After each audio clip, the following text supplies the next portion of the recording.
एक joint anti terrorism mechanism बनाया गया, और इसमें बनाने में, जिसमें स्टेट पॉलिसी ऑफ टेररिज्म कैसे बनेगा इसको तय किया गया। और ये मैकेनिज्म 2 महीने बाद इसकी मीटिंग हुई, और 7 महीने बाद इसकी दूसरी मीटिंग हुई, नो एक्शन वॉज टेकन। और सबसे बड़ी बात कि हमले भी होते रहे और पाकिस्तान के साथ ट्रेड भी चलता रहा, टूरिज्म भी चलता रहा, टेलीकम्युनिकेशन भी चलता रहा, एग्रीकल्चर भी चलता रहा, बातचीत भी चलती रही। थार एक्सप्रेस में 18 फरवरी 2006 को वो शुरू हो गई। शिपिंग सेक्टर में इंडिया और Pakistan signed revise shipping protocol इन 2006। ये घटना के बाद की घटना बता रहा हूं मैं, कैसे आपने किस तरीके से पाकिस्तान के साथ आपने डील किया है उसकी मैं एक सच्चाई रख रहा हूं। अटैक हुआ 2007 में, serial bomb blast in Gorakhpur Uttar Pradesh. हरकत उल जिहाद ने किया, 11 लोग मारे गए। 2007 में ही सीरियल बॉम्ब ब्लास्ट हुआ एक साथ लखनऊ, अयोध्या और वाराणसी। हरकत उल जिहाद ने और इंडियन मुजाहिदीन ने किया। उसी तरीके से 1 अक्टूबर 2007 को आपने, ये 2007 की घटना के बाद आपने दोनों साइड से वाघा बॉर्डर और अटारी बॉर्डर से आपने गुड्स कैरियर्स को जाने की परमिशन दे दी। ये बोनस में दिया। एयर सर्विसेज की एग्रीमेंट को इंडिया और पाकिस्तान ने साइन किया। 12 फ्लाइट्स को 28 फ्लाइट्स में कन्वर्ट किया। आप सिर्फ अपीज करते रहे और कहीं भी टेरर के नाम पर आपने प्रेशर नहीं पाकिस्तान पर दिया। ये मैं इसलिए आपको ये याद दिलाना चाह रहा हूं क्योंकि आपको पूर्णमासी तब समझ में आएगी जब आप अमावस्या के दिनों को जानेंगे कि आज मोदी जी की गवर्नमेंट ने क्या क्या किया है, किस तरीके से एक्शन लिया है, इस बात को समझेंगे।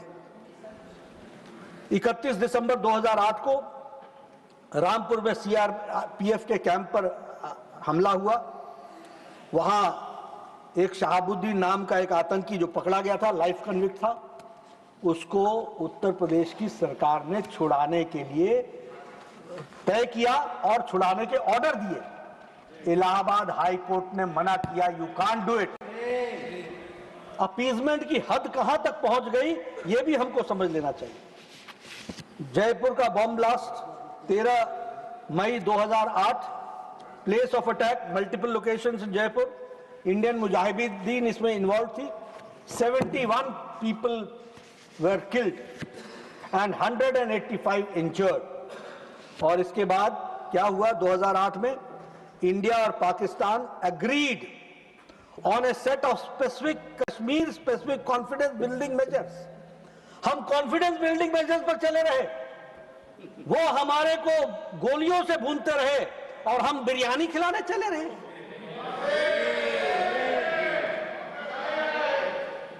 इन्होंने क्या किया उसके बाद, triple entry permit to cross LOC इसकी इजाजत दी।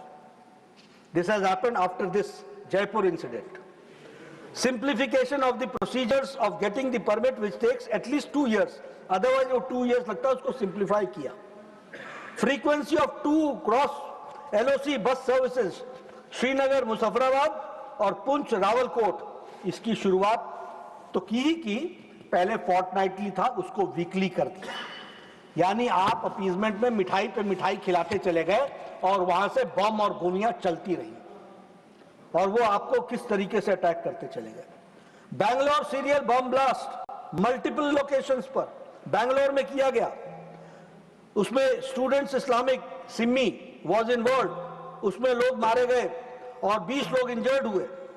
Ahmedabad serial bomb blast in 2008 जुलाई 26, इसमें भी मल्टीपल लोकेशंस में अहमदाबाद में हुआ और इसमें भी इन्वॉल्व इंडियन मुजाहिदीन था।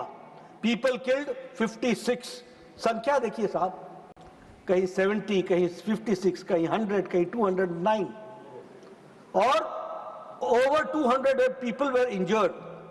Delhi serial bomb blast 13 September 2008, Connaught Place, Ghaffar Market and other areas in Delhi involved Indian Mujahideen people killed 30, injured 133, हताहत हुए। और आपने क्या किया इसके बाद? ये घटना है 2008 की, 2008 की। आपने क्या किया? हमारे पूर्व प्रधानमंत्री स्वर्गीय Manmohan Singh met with Asif Ali Zardari on September 2008 at Muzaffarabad, and Puch Rawalkot Road was also open to trade on October 21, 2008. ये हमसे पूछ रहे हैं पहलगाम का क्या हुआ, पहलगाम का क्या हुआ? ये तो वही हुआ कि जिसने जो मुजरिम था वही जज बन करके हमसे पूछने बैठ गया। Mumbai terror, Taj Mahal hotel, Oberoi Trident, Chabad house, Chhatrapati Shivaji terminal, Lashkar Taiba ने इसकी जिम्मेदारी ली। मरने वालों की संख्या 166 और हताहत होने वालों की संख्या 300। हमारी सरकार ने क्या किया? डोजियर भेजा, dossier. 26/11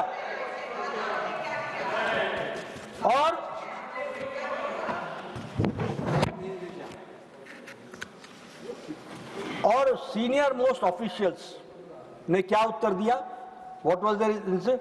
it is on record that the then senior most, जिसके बारे में आदरणीय विदेश मंत्री जी ने उस स्टेटमेंट को पढ़ा है, मैं उसका ऑब्जर्वेशन बता रहा हूं। It is on record that the senior most officials of the government, whether the foreign secretary or the NSA, took this decision not to hit back Pakistan,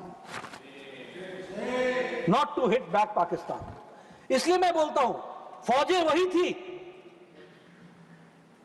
army वही थी, पुलिस वही थी, नेता का पॉलिटिकल विल नहीं था, political party का political will नहीं था।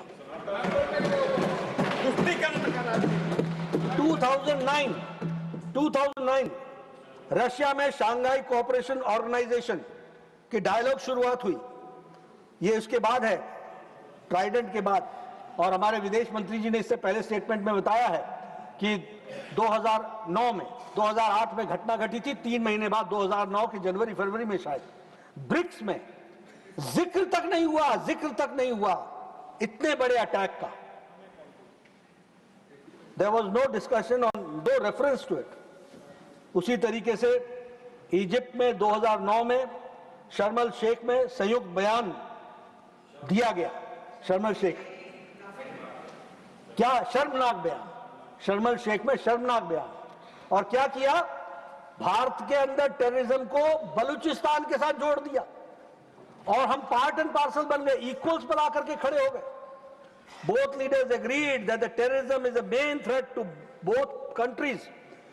बोथ कंट्रीज मीन्स पाकिस्तान जिसकी टेररिज्म हरकत में है, फितरत में है, उसको हमने एक तरीके से क्लीन चिट दी। Both leaders affirm that they will resolve fight terrorism to cooperate with each other.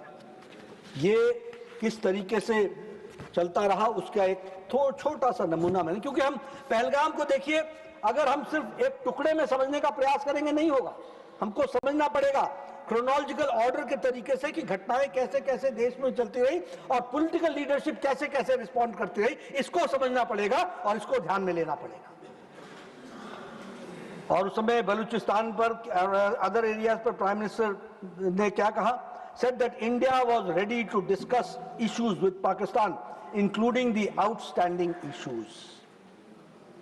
अब ये एक ये पॉलिटिकल लीडरशिप है और एक political leadership prime minister Modi की है, जिसने कहा है टेरर और टॉक्स एक साथ नहीं चलेंगे। इसको हमको समझना